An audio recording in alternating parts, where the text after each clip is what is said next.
en vérité ah. waaw bi ma leen déggaatee démb dama ne bon enfin au moins am na ñu doon nelaw ñu commencé yeewu quoi. xam nga dëkk en vérité réew. un régime du moins dafa soxla opposition. parce que opposition dafay jëmale réew kanam. xam nga. bu fekkee ni man dama jiite te awma kenn ku ma naan déet. wala kenn kuy opposé wu. damay jàpp ni lépp lu ma def baax na. donc bu ma amee ko woon xam ne nag mu ngi sama kanam nekk di def un rôle de veille et d'alerte. laa day tax man ma gën a focus ci lu may liggéey. moo tax opposition. dafa baax xam nga te encore aussi il faut ñu nangu ni. suñu démocratie yi ñu am. xam nga surtout en Afrique. dafa laaj des oppositions très très très fortes. xam nga sinon bu amulee rek. da ngay gis régime bi mën na souvent dem à la dérive.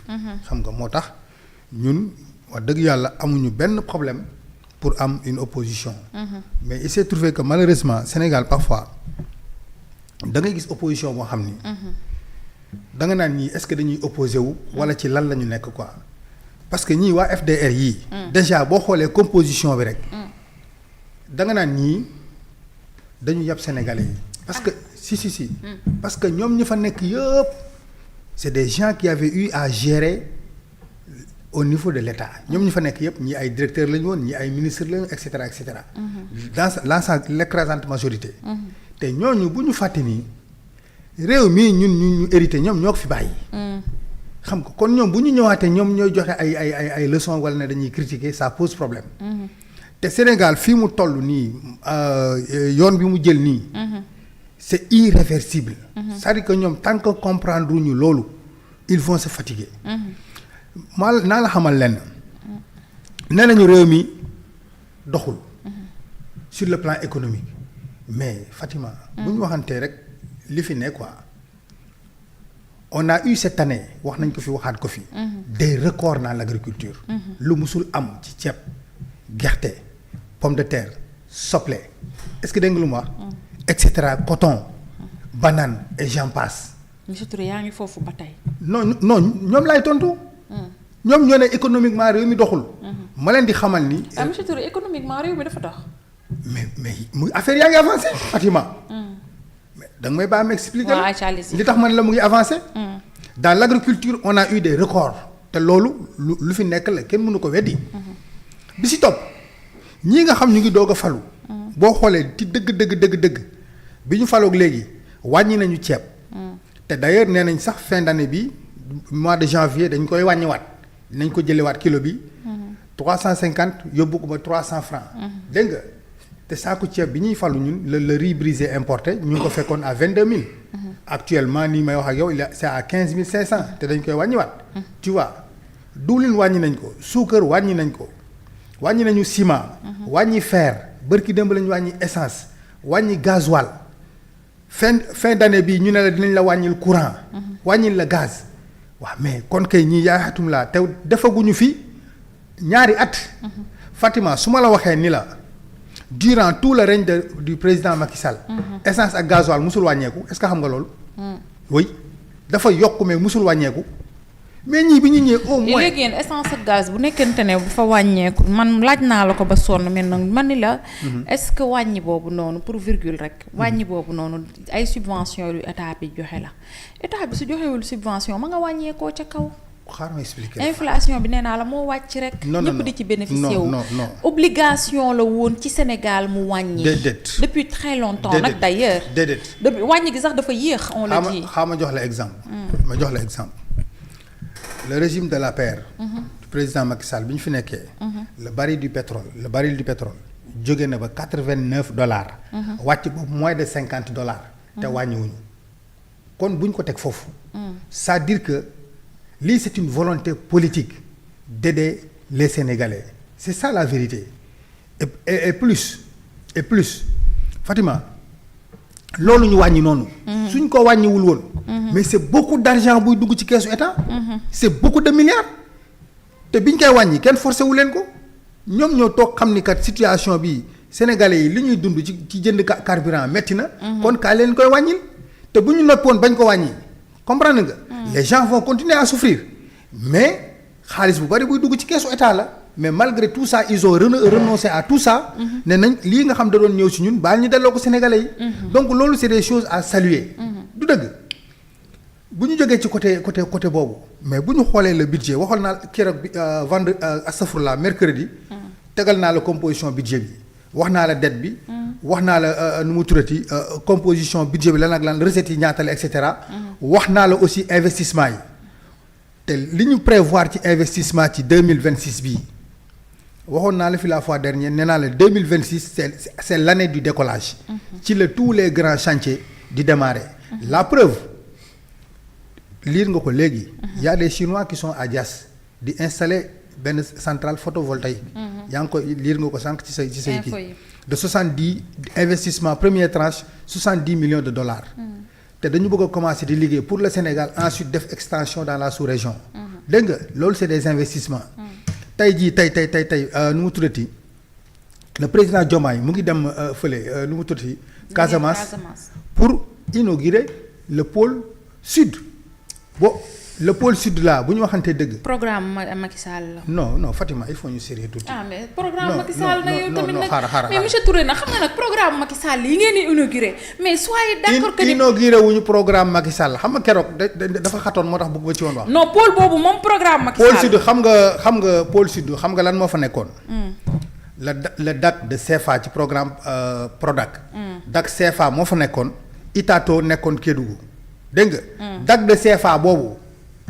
dara defuñu ko foon et fii may wax ak yow nii actuellement c'est des investissements de milliards de beaucoup de milliards de francs CFA. D'accord. Budget bi LFI bii rek du prévoir nañ ci encore pour renforcer kii boobu pôle boobu. 50 milliards mu ngi ci LFI bi. dégg nga kon bu leen ma ne Macky Sall Prodac dañ ko fowee mais Prodac buñ ko bàyyi woon mu dox ni mu waroon dox.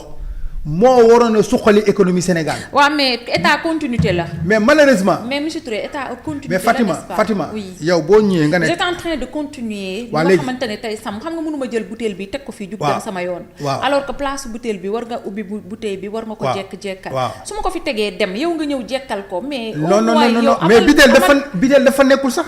non yow boo ma nee fii dama fiy teg bouteille dégg nga te teguloo ko fi man ma ñëw teg fi bouteille. mais tracel naa la rek. déggoo lu ma la waaw d'accord. le DAC de CFA région de Casamance la waroon jël.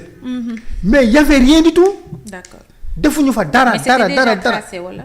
non c'était un programme. le projet kii nu mu tëdd Prodac. d'accord bu fi tegu woon. voilà Prodac bu fi nekkoon dañu waroon def 4 DAC. CFA mooy bi ñuy wax ni la zone sud. Itato dégg nga bi nekkoon Kédougou moom la ñuy indi après Sangalkam. y avait Kër Momar Sarr ak beneen bi damay fàtte xam nga. mais malheureusement boo gisee coow li am ci Prodac. parce que xaalis ba fa waroon dem defuñu ko fa. te bu ñu waxantee dëgg rek c'était un très très très très bon projet. mais malheureusement dañ ko fowee loolu laa la bëgg a wax. d'accord donc ñii bi ñu ñëwee ils ont eu l'idée de créer des agropoles. au sud au centre au nord. en Casamance. ak fële. tey jii mardi passé astafurlah. démarré nañu l'agropole centre. mu concerné la région de Fatick. la région de Kaffrine et la région de Diourbel. 300 000 emplois sont prévus pour l'année 2026. est-ce que da nga wax ji. li ma lay wax ni c'est factuel. d'accord fii may wax ak yow nii. bërki démb la ñuy inauguré usine bi nekk Diamniadio. usine de montage de véhicules. et cette année 2026 il y aura une autre usine de montage de véhicules militaires à Touba. xam nga. tout ça pour répondre au FDR. non waaw exactement pour leur dire que ni les choses l'industrialisation du Sénégal est en train d'avancer. d'ailleurs kii bi mujjee génn nu mu tuddati. le volume. industrialisation Sénégal. augmenté na de 24% en moins de 2 ans 24%. et je vous rappelle ñoom ñii di wax nii. ñoom ñoo fi nekkoon ils ont fait 12 ans zéro industrialisation zéro. et toutes les usines de la Sonacos actuellement ñu ngi tourner. te durant tout le règne du président Macky Sall Sonacos dafa nërmeelu. c'est ça la vérité. donc gis nga ñun on veut une opposition. dëggantaan républicaine.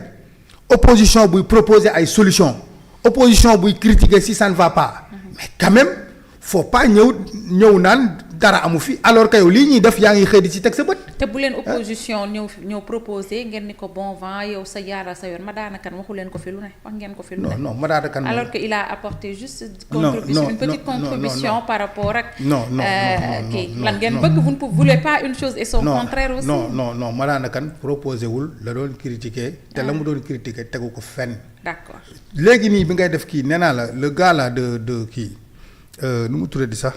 Tafsir Choy. Je t'ai dit tout à l'heure que boo demee à l'Assemblée nationale mais il critique mais la muy critiquer mais il élève le niveau du débat parce que day poser ay questions yu pertinentes xam nga parfois sax di yëngal gars yi. man gis nga man personnellement dama gëm opposition. mais Fatima. gis nga une opposition da ngay opposer ci xam-xam. d'accord mais bul ñëw gis lu baax nga ne baaxul. boo gisee lu baax da nga naan baax na boo gisee lu baaxul nga ne baaxul mais ku wax dëgg rek te yàlla tax. xam ni le Sénégal est en train de faire des bonds en avant. ci diggante bi ñu faloo ak léegi. saa nañ ko nangu quoi franchement. d'accord très bien merci beaucoup mais en attendant ñun sonn nañ de. en attendant sonn nañ de. mais c'est normal Fatima yëguñu ko. Fatima yow mi en attendant fête yi dina jot te xam naa ni. Fatima le 31 décembre tax du tax ñu yor salaire. yow mii man xam naa ni 31 décembre sax du tax ñu fayee. Fatima yow waaw jottaliwaale ma lool waaw. yow boo demee di jënd ceeb. waaw di nga xam ni ceeb wàññeeku na. boo tax yow yaa ngi yor sa oto xam nga ni essence wàññeeku na. d'accord dañu waxante dëgg. très bien merci beaucoup monsieur Touré Baba.